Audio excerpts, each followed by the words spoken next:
আমাদের দেশের অধিকাংশ হাফেজরা তারাবি নির্ভর হাফেজ, মানে অধিকাংশ, সবার কথা বলছি না, কিছু কিছু আছে তারাবি না পড়াইলেও কোরআন কারীমের তেলাওয়াত করে মুখস্থ আছে, আলহামদুলিল্লাহ বলেন। এই সমস্ত হাফেজে কোরআনদের জন্য শুভ সংবাদ আল্লাহর পক্ষ থেকে। তাদেরকে হাসরের ময়দানে নূরের তাজ পড়ানো হবে, তাদের বাবা মাকে আল্লাহ তাআলা হাসরের ময়দানে নূরের তাজ পরিধান করবেন। কিন্তু আমাদের দেশের অধিকাংশ হাফেজরা তারাবি নির্ভর, মানে তারাবি পড়াইতে না পারলে কোরআনুল কারীম ভুলে যায়। কথা বলেন ঠিক না বেটি? অথচ আপনি দেখবেন যে আরব কান্ট্রিতে যেগুলো যারা পুলিশ আছে, অধিকাংশ পুলিশরাই হাফেজে কোরআন, তারা তারাবি পড়ায় না, কিন্তু কোরআনুল কারীম তাদের মুখস্থ আছে।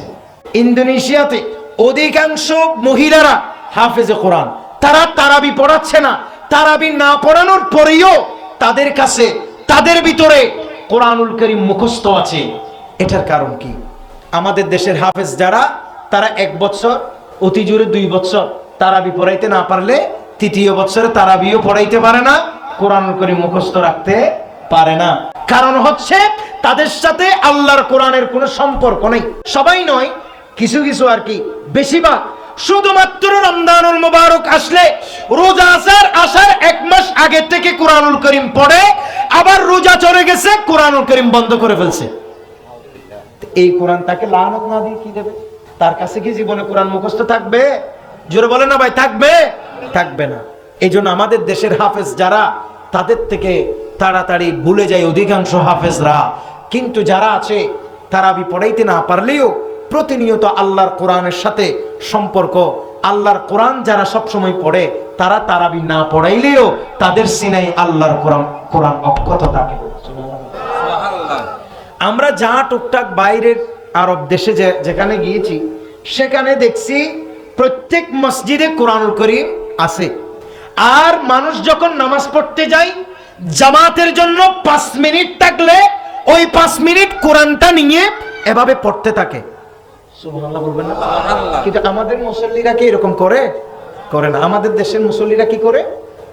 গিয়ে 2 মিনিট আগে গেছে, 1 মিনিট আগে গেছে, এরকম গরির মিকে সাহায্য কি হসেগেন যার হসেগেন আছে নামাতে, ঠিক না বেটি? আরো বরংস পাইলে 2 মিনিট আগে একামাত দি ফেলে বললে দোয়া দি করে। 30 থেকে 31 হলো ইমামের খবর আছে, বহু ইমাম 30 থেকে 31 অথবা 32 নামাজ পড়ার কারণে চাকরি পর্যন্ত চলে যাচ্ছে। এই মুসল্লির ধৈর্য নাই, বলে আমি ব্যস্ত, আমার ঝামেলা, আমার কষ্ট, আমার সমস্যা, আমার এই, আমার সেই। কিরে ভাই, তুমি কি এখানে যুদ্ধে গেছো? তুমি কি যুদ্ধ করতে গেছো? আর আমাদের দেশে কোরআনুল কারীম কি নাই? মসজিদে আছে। ই হরে রেখে দে, ই রেখে দে আলমিরা গোমানে মসজিদত, ই বেটা আলামারে রেখে একদম।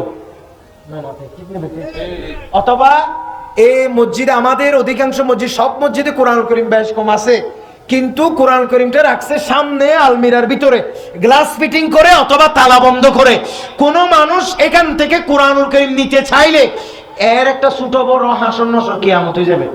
এই জন্য আমি অনুরোধ জানাই, যারা যেখান থেকে আমার এই তাকরীর শুনছে, আমি বলবো যে প্রত্যেকটা মসজিদে মসজিদে আপনাদের এই যে আমাদের যে সামনের কাতারে, অন্তত একটা কাতারে, সামনের একটা কাতারে অন্তত রিয়াল দিয়ে কোরআনুল কারীম রাখার ব্যবস্থা করেন, যাতে করে মুসল্লিরা গেলেই কোরআনুল কারীম অন্তত বেশি পড়তে না পারলে 2-1 পৃষ্ঠা পড়ে, 2-1 পৃষ্ঠা পড়তে না পারলে কোরআনুল কারীমটা যেন ধরার টাইম না পারলেও অন্তত চোখ দিয়ে যেন আল্লাহর কোরআনটা দেখে।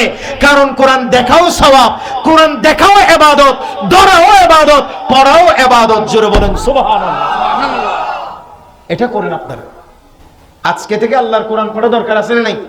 জোরে বলেন আছে না নাই? এই ভাইরা যারা পড়তে জানেন না, আমি আপনাদেরকে অত্যন্ত বিনয়ের সাথে বলছি, হাত জোর করে বলছি, আপনারা একটু কোরআনুল কারীমটা ধরে, আপনারা পড়তে না জানলে একটু খুলে দেখেন।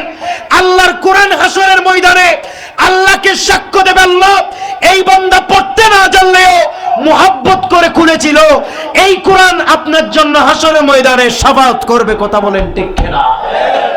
এটা করেন আপনারা।